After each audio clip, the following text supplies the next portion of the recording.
something rogue is in the news. So earlier, Gail talked about, I mentioned something about Cuban. So Mark Cuban, who's the owner of the Dallas Mavericks. How many people have seen the news the last 24 hours? All right, so there's two things in the news right now.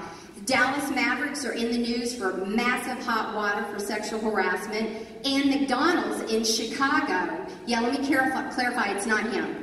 It's his organization. And in Chicago, there is a walkout that's being posted right now by the workers at McDonald's for Me Too. So if you don't know, the week of October the 15th is the anniversary for the Me Too movement, the first time that Alyssa Milano actually used that hashtag.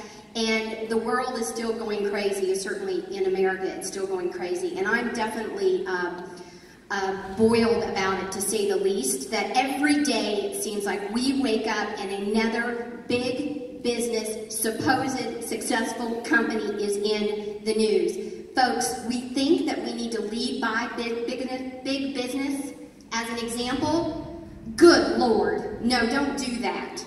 Don't do that. When you get so big that you're so siloed and everything that you do is about self-preservation, something is wrong in your system. That is the leak of the biggest kind there is known to man. So today I'm going to give you some applications to talk about how to shift your workplace culture. You have to do it a little bit at a time. But listen, when stuff like that happens, it's a symptom of a bigger problem. It's a symptom of a bigger problem. CBS wouldn't be in the news. NBC wouldn't be in the news. CBS wouldn't be in the news. Starbucks wouldn't be in the news.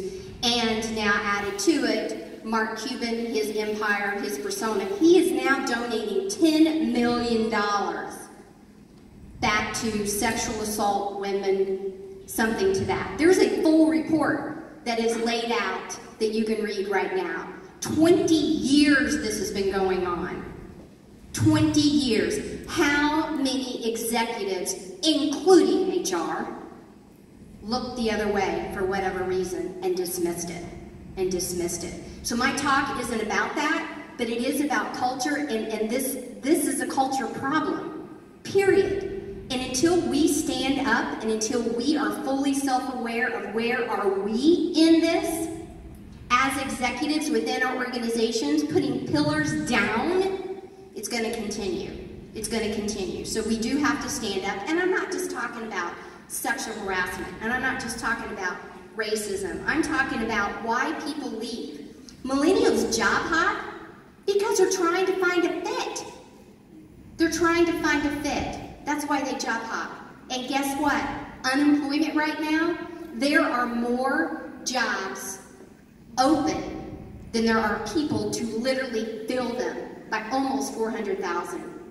The last job report just showed that. That came out in June. So crazy, crazy stuff. So that was my rant for this morning. I'm going to get back on track.